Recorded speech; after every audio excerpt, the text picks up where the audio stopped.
éguas apresentadas, 6 éguas boas de marcha, boas de sela.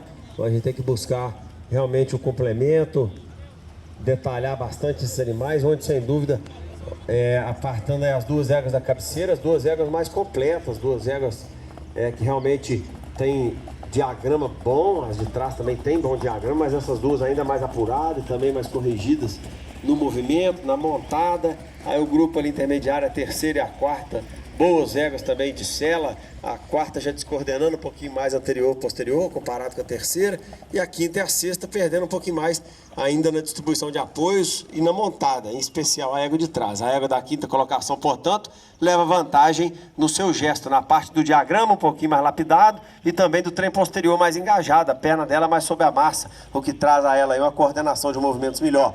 Postura mais natural, a fêmea de trás já verticaliza um pouco mais à frente, abandona um pouquinho mais o posterior, comprometendo aí seu engajamento, sua estabilidade, sua montada também é vantagem para a fêmea de quinto. Pode parar de trás, obrigado.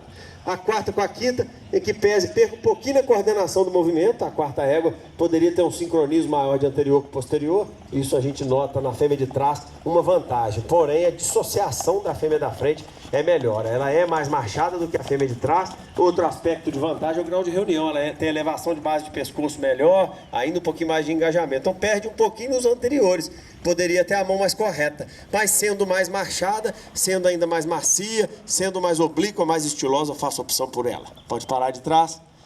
Já a terceira com a quarta, uma proximidade quanto ao diagrama, mas um ganho no movimento, um ganho na coordenação, um ganho aí por ter frequência mais baixa. A fêmea de trás já recorta um pouquinho mais, vou falar popularmente, né? Ela já recorta um pouco mais o andamento. A fêmea da frente, portanto, é mais desenvolta, é mais ampla, a perna ainda melhor, mais engajada. A gente vê um sincronismo de anterior com posterior melhor, de trás já passa na frequência dos anteriores descoordenando, e quando montamos isso vem um atrito maior na sela. A fêmea à frente pisa mais suave no solo, é mais macia nos seus atritos frontais, é mais ampla, é mais desenvolta, mais equilibrada do que a fêmea de trás, com mais rendimento, como eu já disse, é a opção. Pode parar a quarta.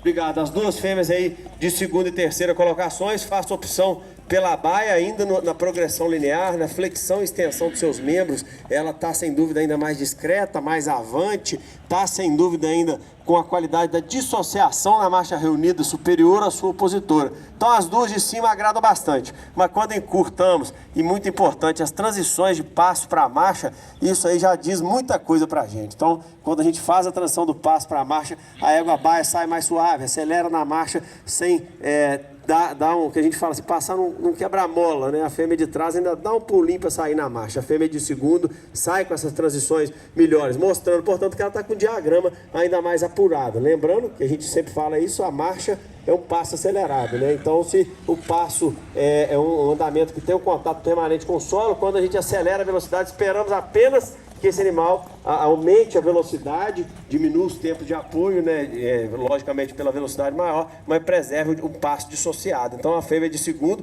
faz essa transição com mais suavidade. A fêmea de trás está verticalizando um pouquinho mais o movimento, ficando um pouquinho mais compassada. Então está mais marchada a fêmea à frente, está mais coordenada do que a fêmea de trás, manteve uma postura um pouquinho mais natural do que a fêmea da terceira colocação. E na montada, se tocar, as 2 são excepcionais. Mas quando a gente encurta e justamente fazendo essas transições, a baia ainda leva vantagem. Ela fica perdendo um pouquinho para a terceira no temperamento de sela. Gostaria do costado um pouquinho mais quente na fêmea baia e está com a tendência de puxar para o centro da pista. São 2 pontos onde a de trás é superior. Mas sendo mais marchada, mais coordenada, mais estável, com a postura um pouquinho mais natural, eu faço opção por ela. Pode parar de trás.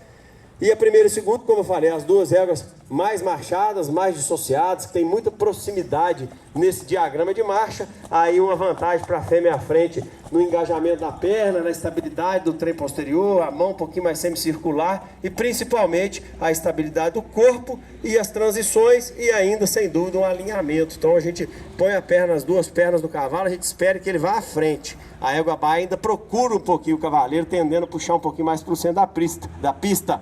Não é só de um lado, isso acontece dos 2 lados. Então está mais reta, está mais alinhada a fêmea da primeira colocação. E a postura está mais natural. Pode observar, a fêmea de trás está tendendo a retrair o pescoço. dá uma retração no pescoço. O cavalo tem que rodar à frente, né? O ponto mais alto do pescoço tem que ser sempre a nuca. Ali tem hora que a gente vê o meio do pescoço da égua baia como sendo o ponto mais alto do pescoço. Isso não pode, nem na condição de reunião a nuca tem que ser a região mais alta. Então, sem dúvida, a fêmea à frente está mais arredondada, está mais na mão, está mais alinhada, mais coordenada, tronco mais estável, mão mais semicircular de melhor chegada ao solo. E na montada, ainda que as duas sejam muito macias, e maciez não pode falar nada, mas como eu disse, sendo alinhadas, estando mais avante, estando mais equilibrada nas curvas e com a postura mais natural, faça opção a favor da Lasan em cima da excepcional égua da segunda colocação.